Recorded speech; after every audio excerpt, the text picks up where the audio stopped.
Welcome to Tycoons of Small Biz, a podcast where small business owners are celebrated as the backbone of the American economy. Each week, we introduce you to tycoons who share their stories and advice so that small business owners may learn from their experiences. Tycoons is powered by Backbone Planning Partners, FinTrepid Solutions, and Pivotal Advisors. Join us now as our hosts connect you to today's tycoons.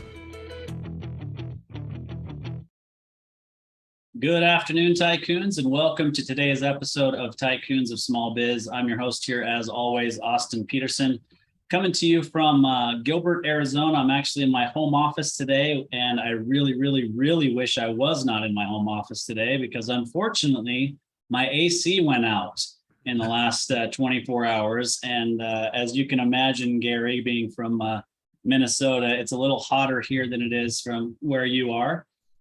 It's 85 degrees inside my house right now. So luckily I've got a portable AC unit to the side here that's keeping me cool for this, but I really wish I were somewhere else today. But I am excited to have our guest on today. And obviously I love co-hosting with Gary Braun. But before we jump into that, if this is the first time that you're listening to our podcast, we've been doing this for a little over 2 years, about 120 episodes in.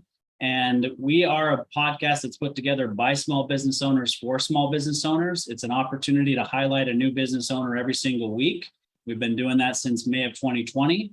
And we have them come on and tell their story and share what it is that they've learned along the way and give them an opportunity to have content that they can share on their social media channels, because we believe that the backbone of the American economy truly is the small business owner. And we want to highlight that. So with that said today, I should say, we do definitely have a tycoon of small biz on the program with us today. I've had an opportunity to spend some time with her over the last few weeks. Her name is Jamie Maldonado. She's founder and principal of JAM Design Studio LLC out of Peachtree City, Georgia. Jamie, welcome to the show. Thank you. Thanks for having me. Yeah, we're excited to unpack a little bit more about what it is that you've done. You've got an interesting story, which is what was most intriguing to us about having you on. Obviously, you're going to be speaking a language that may be a little bit different than some of our listeners and even the hosts today, right? Because I wouldn't say that either of us are interior design professionals, but we wanted to hear your story. So before we jump into kind of the business side and really kind of what led you to where you are with JAM Design, why don't we back up a little bit and have you tell us about you personally? So where did you grow up? Where did you go to school? Are you married? Have you been married? Do you have kids? What does Jamie's personal life look like? Yeah, sure. So I have 2 children, both grown. I just moved my second one into college this last week. That was an interesting transition. And they're amazing in the light of my life. But backing up, I was born in Denver, Colorado. And my parents were missionaries shortly after I was born. So we moved around a lot, every 2.5 years, basically. So it was an interesting upbringing because it provided a lot of variety, a lot of different environments, different people types, different situations. And it taught me a lot of things that I've been able to use in the business world for sure. My dad was also a carpenter. So my first exploration with construction and things like that was my dad introducing me to all of the power tools when I was probably way too young to be playing with power tools. But if you were to see my garage right now, I have all of them still. So, it's a good skill to have. But yeah, so we moved every 2 years. My parents were missionaries, and eventually we settled in Peachtree City, Georgia, as I was going into high school. And my father was an entrepreneur, having been a carpenter previously and in a couple different industries. He started a fencing company, and it went from our garage to being incredibly large. And I had the blessing of being able to watch what that looked like.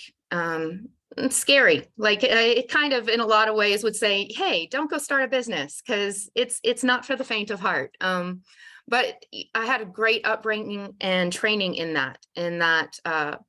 I learned flexibility and resilience and if you don't have what you need, get creative, find it, figure it out, make it.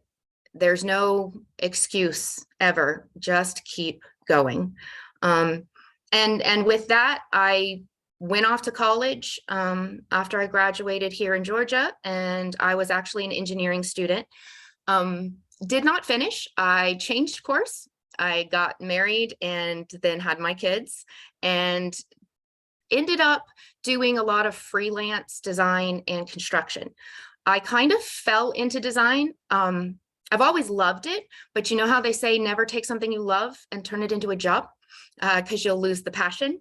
So I was hesitant to turn it into a full-time job, but it just grew. I started in real estate staging and small construction jobs. Next thing I knew, I was doing full designs, continuing to grow to such a point that I decided it was time to go back to school.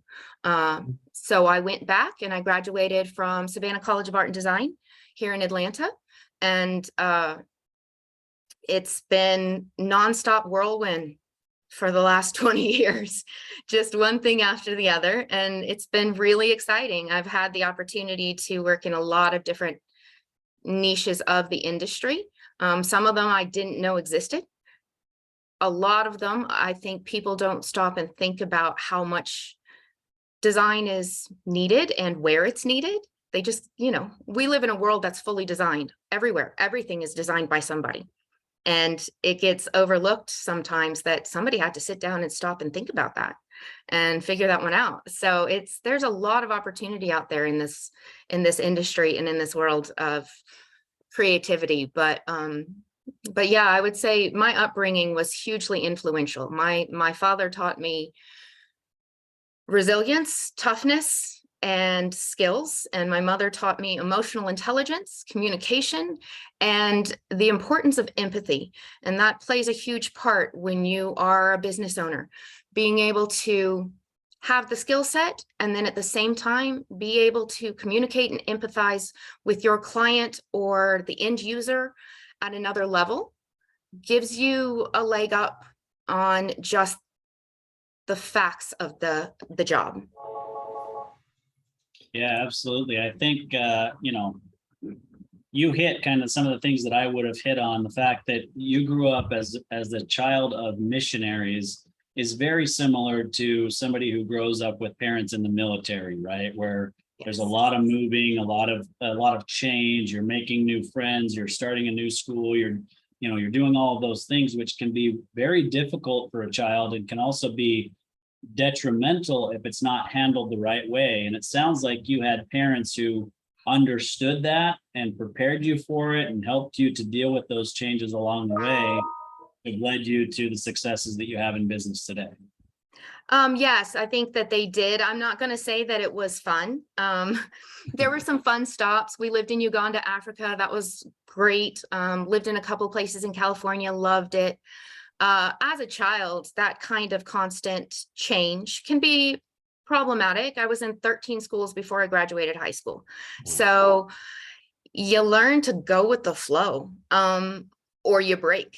And, those are your options. And I watched my parents go with the flow, and I'm one of 3 children. So my sister, who's 2 years older, and then a brother who's 8 years younger, they went through it too. It's funny though, when you have siblings, sometimes it feels like you grew up in different households when, even though you're going through the same things, because of the age you happen to be at when you're going through that, it changes the outcome. But no, they were fantastic. And I won't say that I didn't resent it a little bit in the process, but in hindsight, it gave me the skills to just learn how to roll. I see a lot of kids who go through that similar type of background when they have kids of their own. It's very stable. So have you moved a lot with your kids, or have you been pretty much in the same place? Been in the same area. Yeah, they've been here in Georgia since they were born.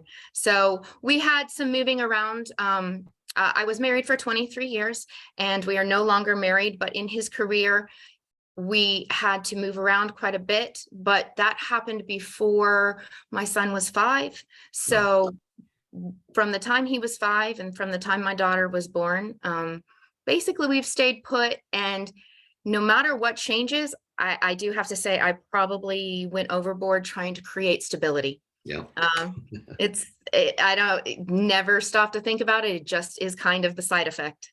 Yep.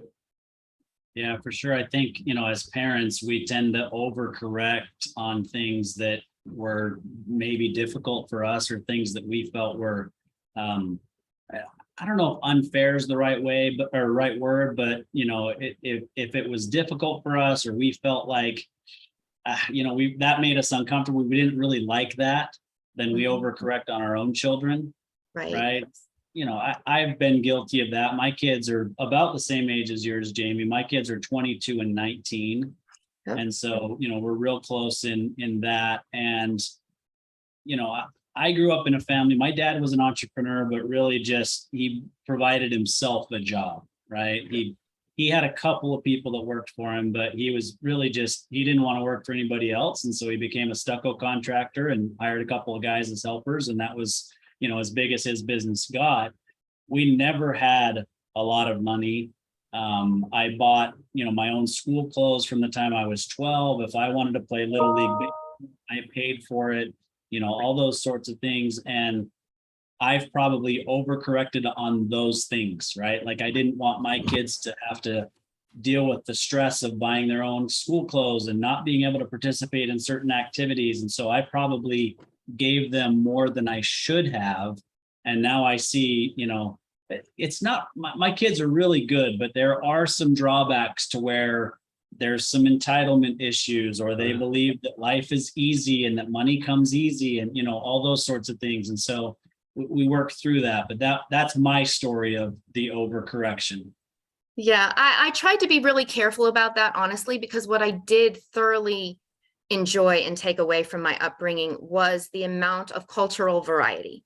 And my children are actually half Puerto Rican, and I wanted to make sure that they maintained that worldview, so much bigger than just the US or just the South, just really keeping their eyes open and their options open by maintaining some flexibility. So I'm sure I've made some pretty big missteps. You could just ask them. I'm sure they would tell you. But I did my best to make sure that they were balanced within that. My son just graduated from Kennesaw State. He's an engineer. And my daughter just started at Kennesaw State, also going to be an engineer. So I'm like, well, I guess I didn't destroy them. So we'll hope for the best. Yeah, no, I'm sure they're going to be just fine. And so you mentioned the engineering side. So let's actually start there, because when you were talking about, design and it being part of everybody's lives, I think that a lot of us, and I'm guilty of this sometimes too, is we think, well, design is about making the space look good, right? But it's not just that, right? There's the functional design. Yeah. Talk to us about how your engineering brain, which you obviously passed on to your two kids, helps you to be an even better designer. Because, I mentioned earlier that the air conditioning is out in my house today. And I'm thinking right now about all the design issues that there are. My office has 14-foot ceilings, right? Which is really high for an office. I mean, really it's a bedroom, but it's my office and that's how I use it. And it does have an entrance from the outside, but that ceiling being so high causes issues even when the air conditioning is functioning, because the vent is up there on the ceiling and there's not enough airflow to get it down here. So that's my example of design and engineering. So, give us some examples of that and how that makes you even better at your job than maybe the typical interior designer. Yeah, so having grown up the way I did, and I've been in construction for so many years, I think it's really important to know what's behind the walls, the start to finish process, and the role that each of the trades play. When you're designing a house as an architect, you can design a gorgeous house, but if you're not talking to the HVAC engineer, for example, and you put 14-foot ceilings and they're not creating enough of a airflow output, then you create a functional problem for the end user.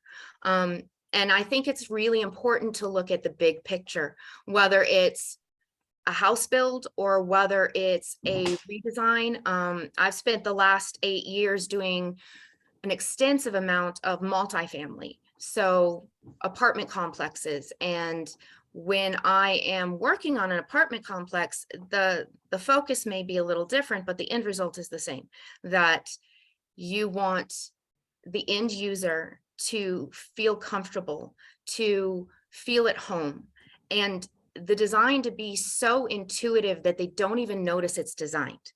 My goal is to change how people feel in their spaces. That's always my goal. It's not just about the look, the aesthetic. It's got to be functional. And then on top of that, it's got to hit their soul. If it doesn't affect how they feel about themselves, about where they live, about the things they do, then I feel like I've failed. And in order to achieve that, it really is pulling together every trade that is necessary. All the pieces have to be talking to each other, or else you end up with, really nice pieces that don't fit. A beautiful puzzle that no one ever gets to see because they never quite fit right. So design communication, I think, is really critical. Whether you're communicating to the client what your intention for the design is, whether the client's communicating to you what their needs are, you're communicating to the architects or the contractors or, anybody who's going to be working on that project, communication is critical to making sure that the end result is cohesive and meets the needs and the goal of the original project. Jamie, I want to take you all the way back. You've been doing this for 20 plus years, which is awesome. I mean, congratulations. That's a great achievement. Go back to when you first started. Okay, we hang a shingle, but we're looking for our first customers and whatnot. And in those early days, any business is good business, right? Yes. If they have a pulse, they're a prospect. Yes. So go back, and what was it like then when you were trying to get this thing off the ground? You're trying to scrounge up business, you're trying to piece things together. Can you remember what that was like? Oh, clearly. I was young, had a young child, and because of my ex's career, there was lots of moving around. So it was very much about creating an income. That's honestly, first goal was I needed to make some money, and I knew what I was good at, but then you're trying to find a client. And it happened kind of organic for me, which was fantastic. I offered to do some work for a friend, and then they passed me on to another friend who was willing to pay for said work. And then because I started doing it just because I really did enjoy it. But as it grew and I grew with it, it was really challenging finding your niche, finding, like you said in the beginning, any client, any prospect is a good one. When the truth is, the number of red flags I overlooked that I had clients and I'm like, red flags everywhere, run. And I was like, no, I'm going to do this. And it sucked in the moment, honestly. I had jobs that went sideways or that didn't turn out the way I wanted it to, but the learning curve in those early days was critical to the end result. I remember every time I'm coming to the end of a project, I would be like, oh no, what next? I'm about to run out of work. And then 2 days later, I'd get a phone call, and then I'd have more work than I knew what to do with.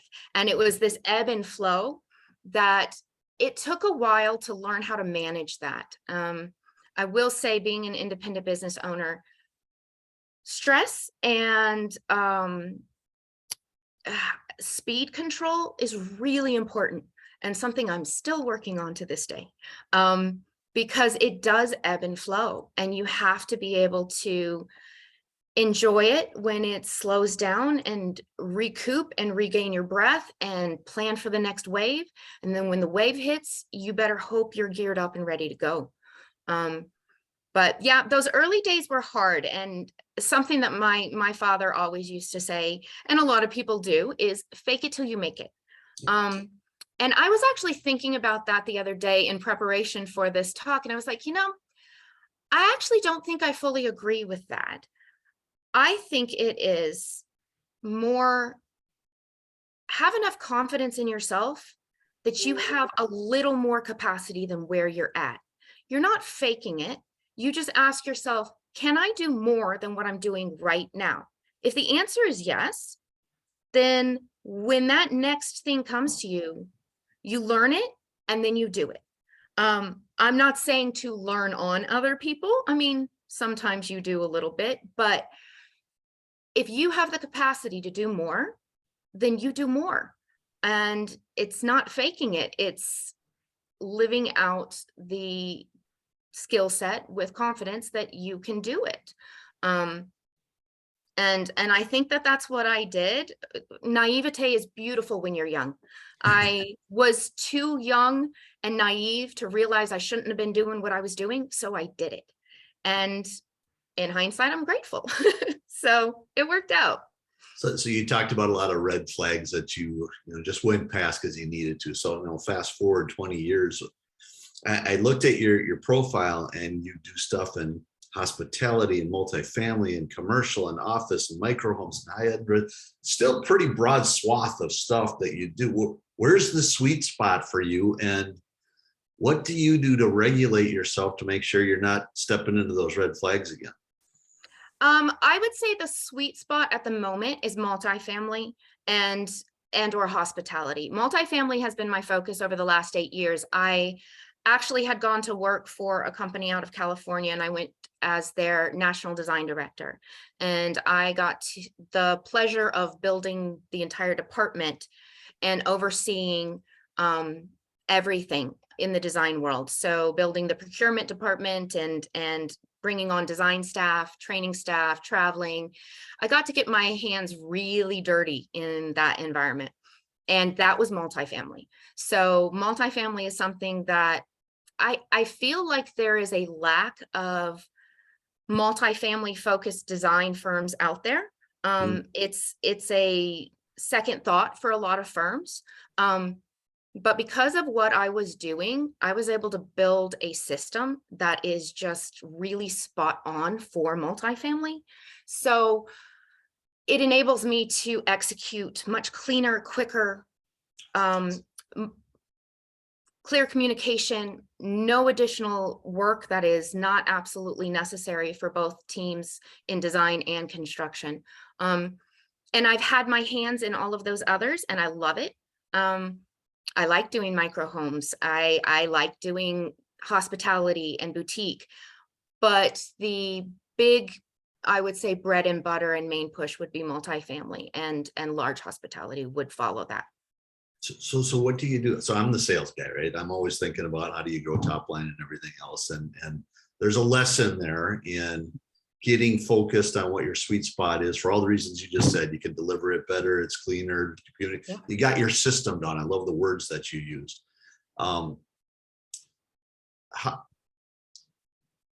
How often do you step outside of that? Or how do you even go about generating the business within the multifamily? Is it yourself doing that, or do you have other people generating business?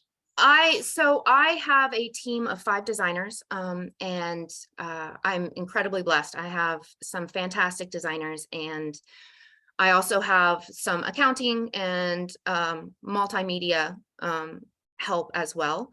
And it's been, so I have just been back full time as JAM Designs for about 5 months. So it's been a new shift for me. And I will say, I personally have, I don't love the sales side. I love to design. I love to teach. I love to work with my teams. I do it because it has to be done. And I'm blessed to be the face of the company, so I got to go do this. But I've done a couple of different venues, trade shows, reaching out to previous contacts that I had within the multifamily world. And honestly, the majority of my work outside of where I just was has come from previous coworkers or clients who have, and that's the way I prefer it. I love it when they come back to me and they're like, hey, we see you're back out doing this. We want you on our project.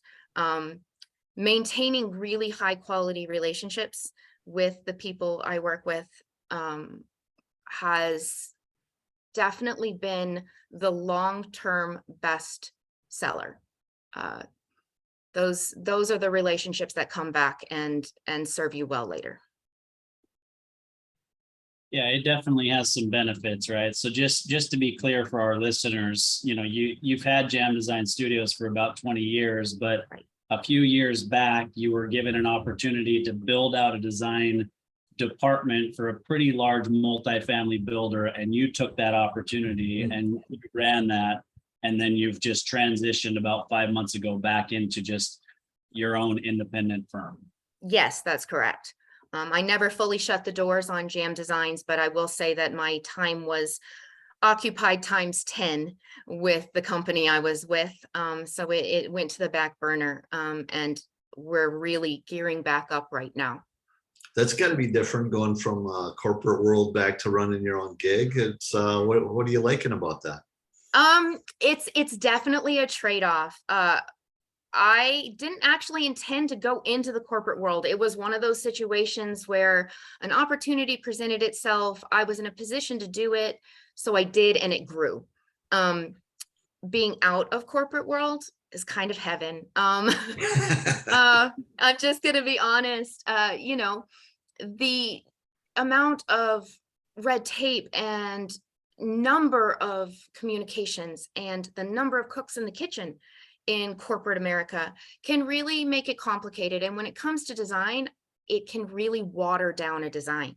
If the number of voices having an opinion pick too many of the pieces apart, there's not much left at the end. So I really love being out on my own again, where my work and my team's work is fully engaged and fully accepted for what it is as they present it, and it comes off a lot more powerfully. I also, you know, in corporate world, I worked myself into the ground. In running my own business, I can work myself into the ground.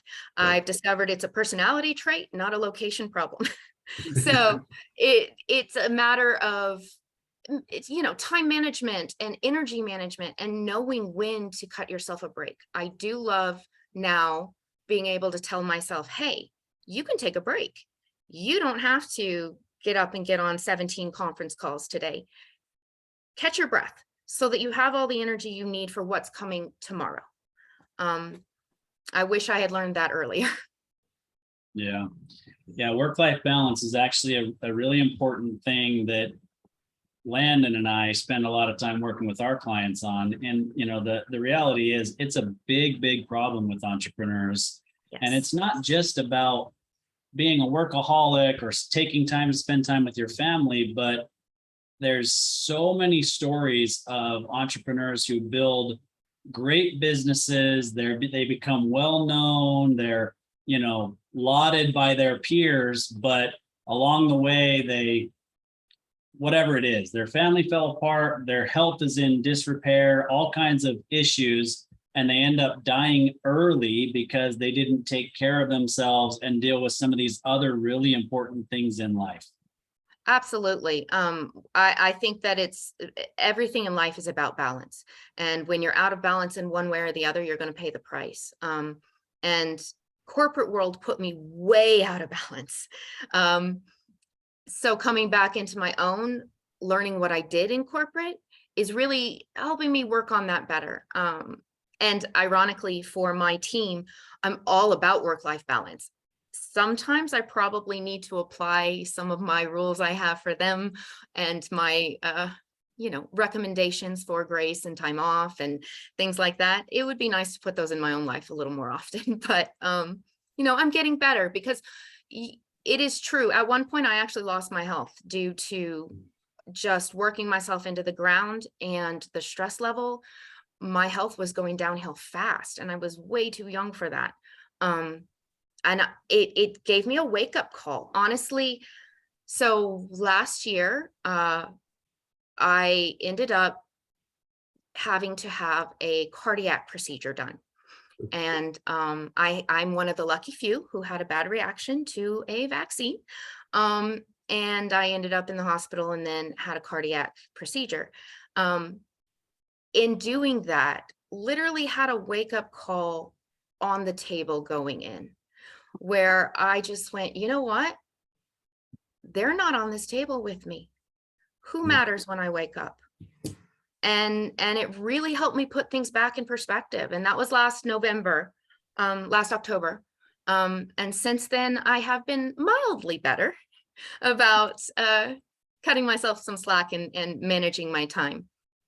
But if you burn the candle at both ends, you're not going to be any good anywhere. And you will burn out and you will give up on your dream or your business because you just can't do it all. Personally, I have found that in business, I have to wear all the hats. At the same time, I have no problem. And in fact, I welcome hiring people who are better at things than I am. So if you're better than me at something, I'm going to hire you and I'm going to give it to you. Because you can't be an expert at everything all the time in a business. And surrounding yourself with quality people who have got your back and you've got theirs, and they can do things that you can't do. That's the key to buying yourself some breathing room, in my opinion. Yeah, that's really good advice for people who are listening, who are other business owners, to understand that it's really important to be able to take some of those hats off and let other people do what they're best at so that you can do what you're best at. And if you don't do that, you're going to hit a plateau in your business and it will never go beyond a certain level. It may be good enough for you, right? It may provide a great life for you and your family, but if you have a desire for it to go past a certain level, unfortunately, to put it bluntly, we've got to get out of our own way sometimes and let other people do some of the things that they need to do. So we're about to take a break here. We're going to hear a quick call to action. But before that, I wanted to make a recommendation to you and to our listeners of a book that's called Driven. It's the Larry H. Miller story. If you're not familiar with Larry Miller, he's more West Coast, spent more time in Colorado, Utah, Idaho, Arizona, that area of the country. And he built a bunch of car dealerships and then ultimately purchased the Utah Jazz, the NBA team in Utah. And he passed away way too young because he didn't take care of some of these things in his life. He built a massive empire by any stretch, had everything that you could possibly want from a monetary standpoint and from a business standpoint.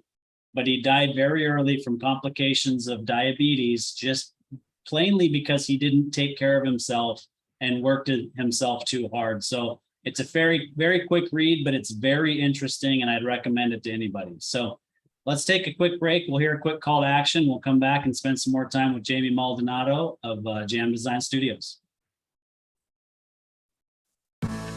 Hey there, Tycoons. Austin Peterson here, co-host of Tycoons of Small Biz. If you think you have what it takes to be considered a tycoon and you're wondering how you could become a featured guest, please follow and then message us at Tycoons of Small Biz on LinkedIn. We'd love to have a conversation with you to see if it is a mutually good fit, and if so, we'll get you scheduled for an interview. If you're unsure about being a guest on our podcast, but are contemplating selling your business over the next few years and you'd like to know what your business is worth, please also follow us and then message us on LinkedIn for your no obligation, informal valuation of your business. We look forward to hearing from you, and thanks for listening to the Tycoons of Small Biz podcast. And now, back to today's program. All right, welcome back, Tycoons. We're here with Jamie Maldonado of JAM Design Studio, coming to us from Peachtree City, Georgia. She's by every definition or every version of a definition, a Southern belle. And she's been very kind so far. She's sharing a great story with us. And I want to dig in a little bit more, Jamie. So, obviously we're talking about the importance of work-life balance. And quite honestly, I was interviewed for a book earlier today and they asked me about my own work-life balance. And I said, well, I mean, I can tell you what I think, but if you want the true answer, you should talk to my family, right?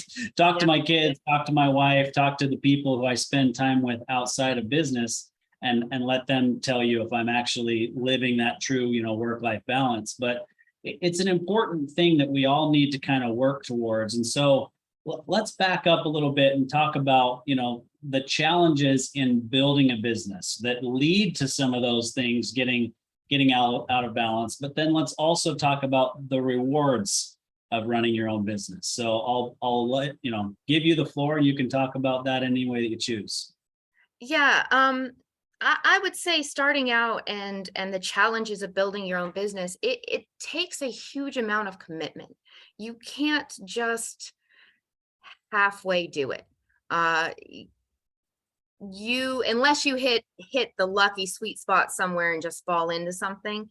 If you're building a business based off of your skill set or something you're passionate about, then it's going to take a lot of work, and you're the one who has to initiate that, and you have to initiate it mentally before you can initiate it physically.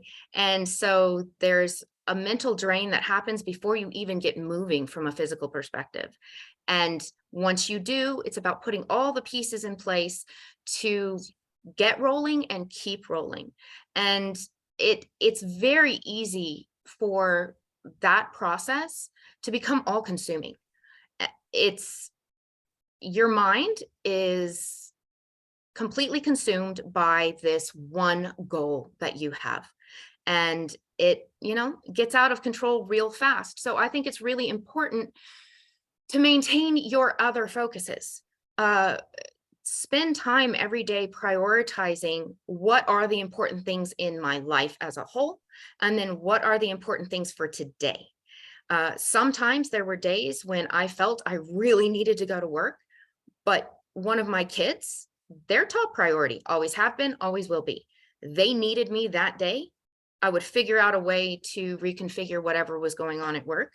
Now, sometimes that's not possible, but you have to find your balance. And I think it's important that your family understands that as well. They understand that you're trying to. They understand that you will always show up for them. Maybe not for everything, but for all the important things, and that you are always there with them, even if you can't be there with them. Because you will fall down that rabbit hole so fast, you won't know how it happened or where you went, and you lose yourself, you lose your relationships, and it takes over. And that's when you usually kind of hit some kind of a rock bottom and go, oh, shoot, I better do something about this. And you have to start finding better methods of finding that balance, whether it's reading specific books. There's a couple of people who I follow and read, and they've helped me along the way. Certain, not particularly self-help, but just even lifestyle books that guide you and remind you, I should say, that it's important to keep your balance. Because if you don't, you will self-destruct. And when you self-destruct, your business goes with it. So it's remembering what's down the road and what you want at the end.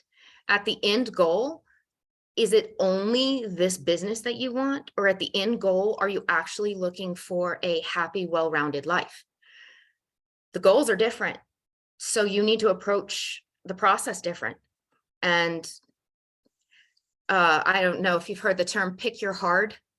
It's something that I use all the time. Things are hard. Pick your hard. It's hard to be poor. It's hard to work all the time. It's hard to be skinny. It's hard to be heavy. You have to work for, maintaining your muscle mass. It's not easy to be on either side of these. So pick your hard. And when you apply that to your business and your family, I think it translates across really well with each choice. Pick your hard. Which one is harder and which one has the end result that you're looking for? Hey, Jamie, one of the things that a lot of founders, owners fall into is as you start growing, you bring other people into the organization. Right. And you have to delegate, you have to let go of things, which is really hard because, of course, nobody can do it as well and as fast and as efficient as you can. And you got to let people. Have you got to that point? Have you had to deal with that? How did that go? Oh, yes, absolutely. Getting out of my own way, as Austin was saying earlier. It's really hard when you're more type A. You want to do it. You want to do it best. You want to do it complete every single time. And no matter how much you love your team, there's always a piece of you that's like, oh, but I could put this in here and I could put this in here and that would, change it. And I did have to learn the hard way, because actually while I was with my previous company I was working for, the workload was massive, absolutely massive. There just was not enough hours in the day. And I remember one day I just kind of broke and I was like, I hired some fantastic people who are really, really talented.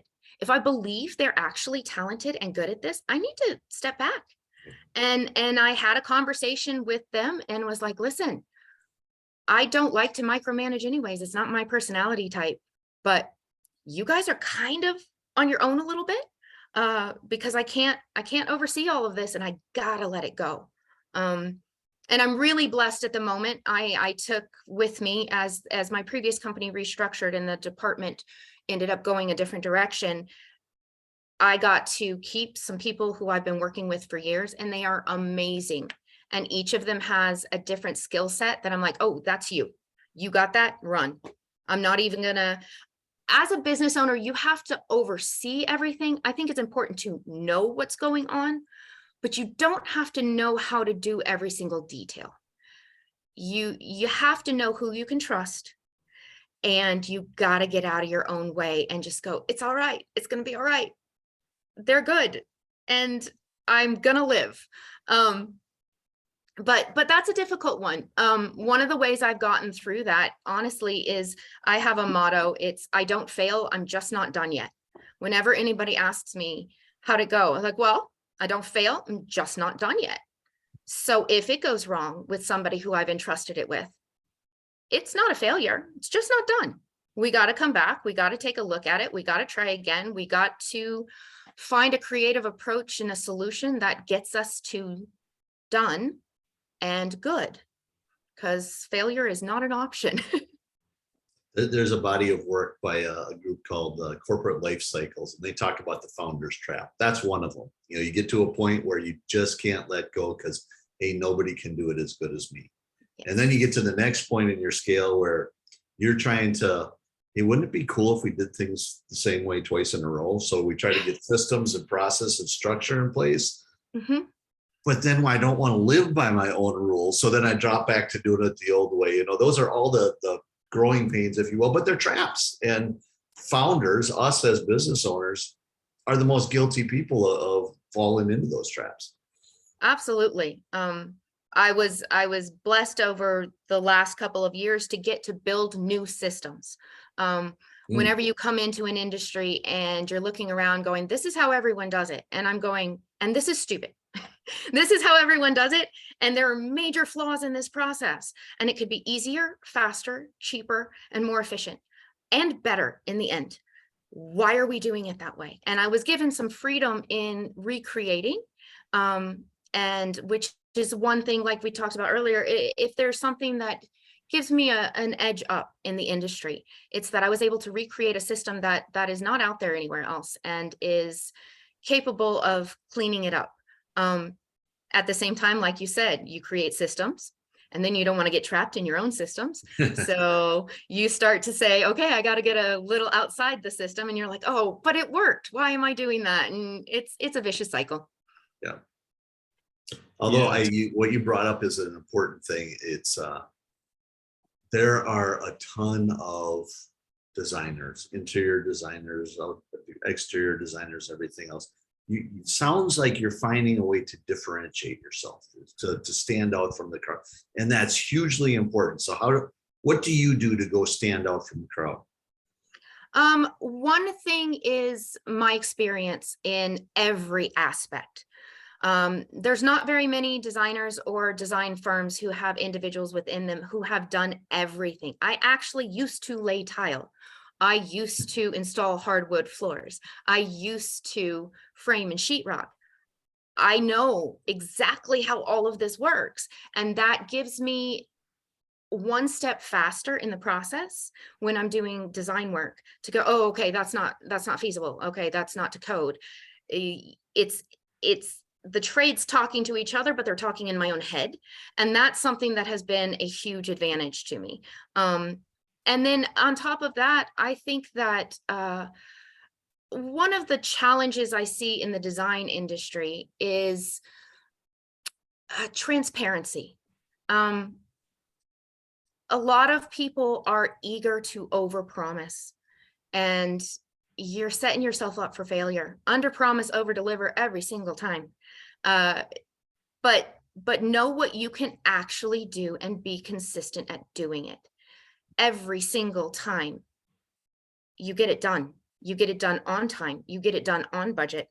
And, you know, of course, there's always external circumstances that can shift that or get in your way, but it should be something that is your primary goal. And one of the ways that I achieved that is I learned very early on how to pad my expectations, how to pad my timelines, how to pad a budget, how to manage a budget.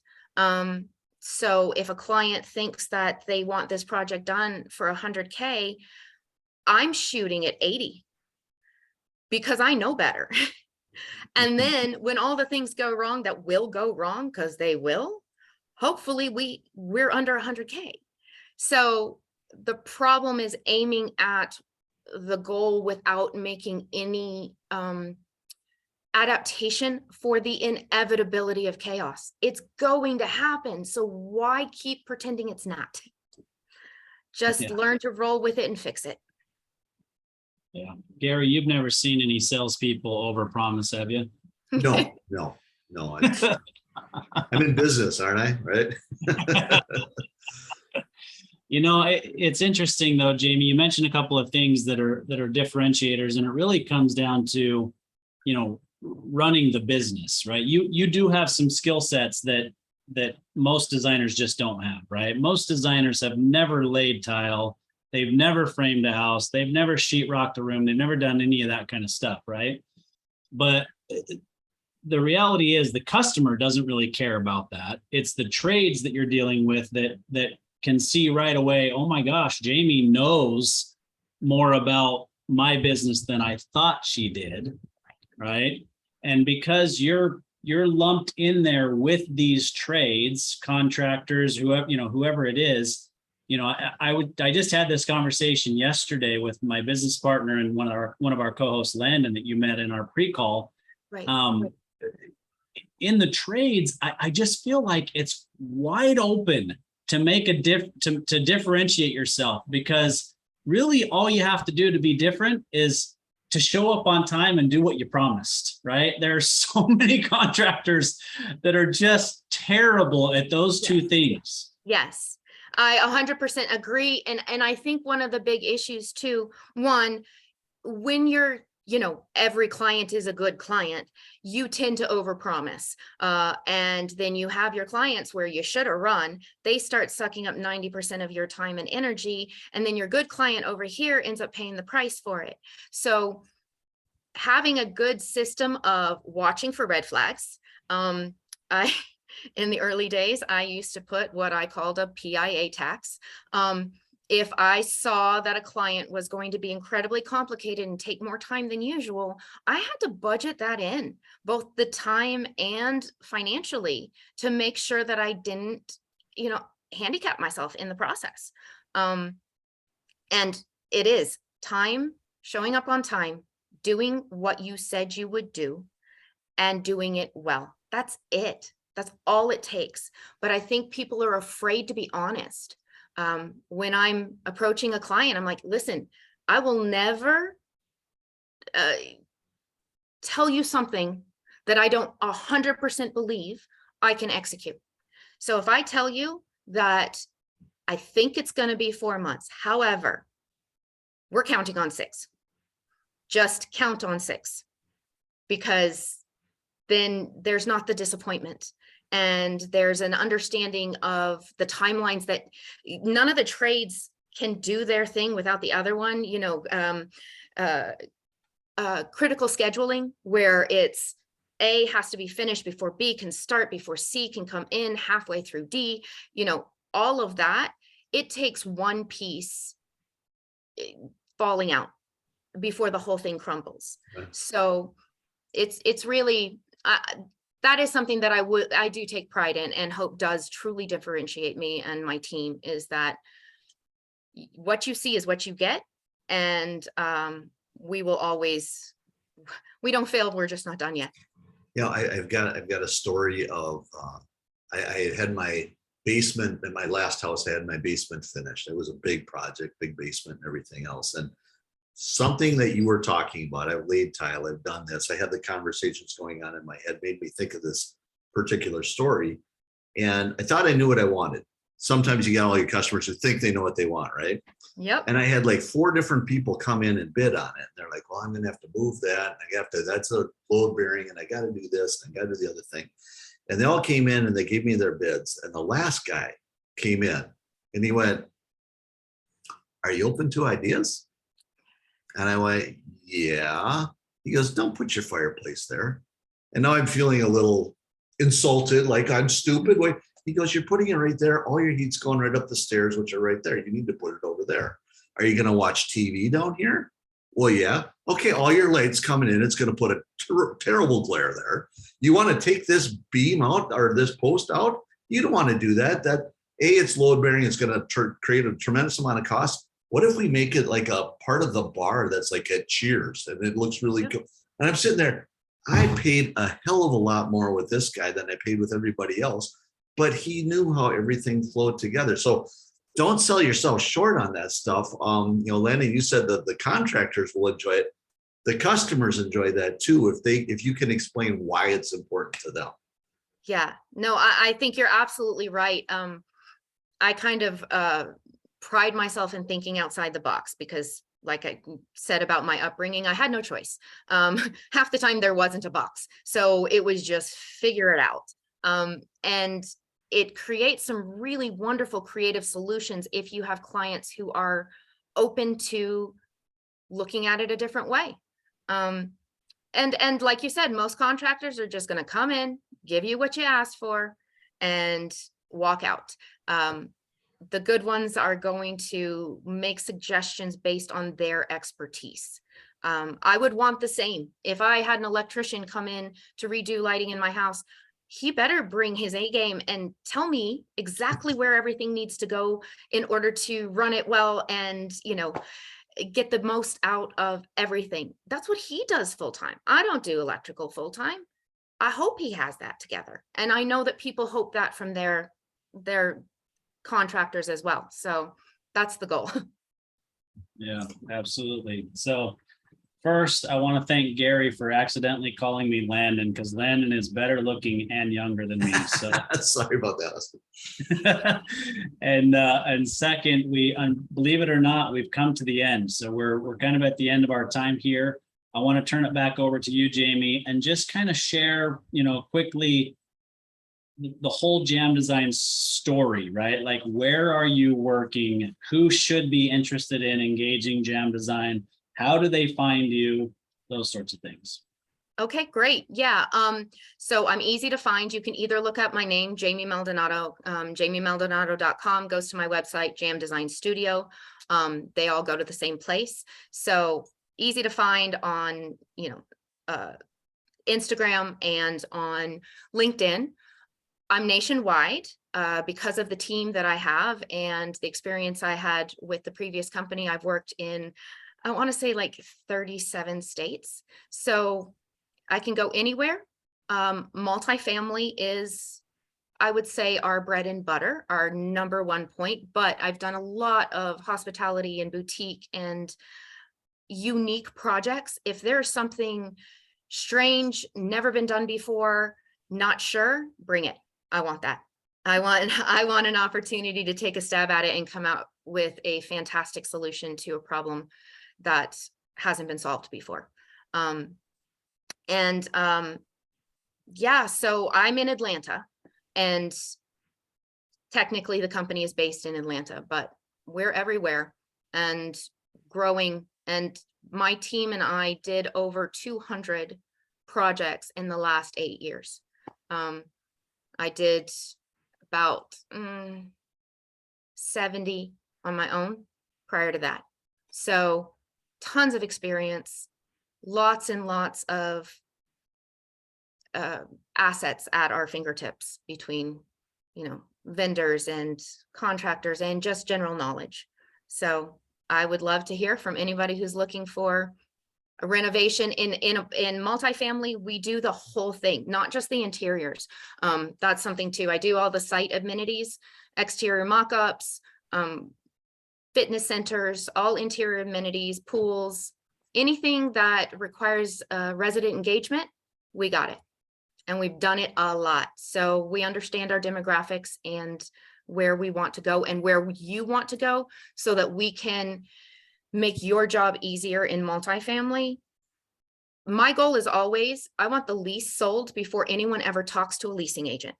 They need to walk into one of my spaces and it needs to hit them in such a way that they go, I must live here, before anyone's even tried to sell to them. That is my goal every single time. Very cool. Well, I for one have really appreciated the conversation. I think your story is fascinating. We didn't even talk about the fact that your husband was a major or minor league baseball player, and how difficult that is. People think it's glamorous. It's not.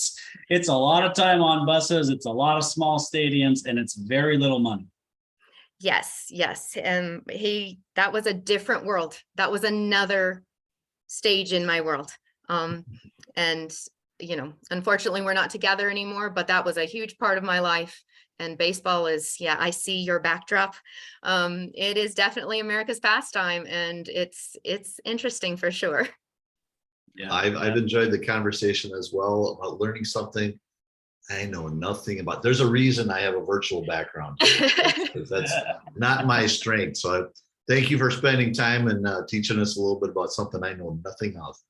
Well, thank you so much for having me. I really appreciate it. It's been a great conversation, and I appreciate the platform and the great information that you guys have shared as well.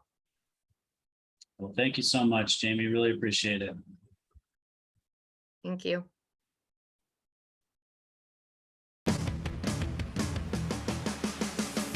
You've been listening to Tycoons of Small Biz, a podcast for small business owners by small business owners.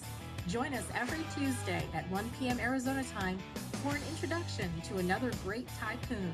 And be sure to follow us on our social media channels for links to all of our episodes and great content.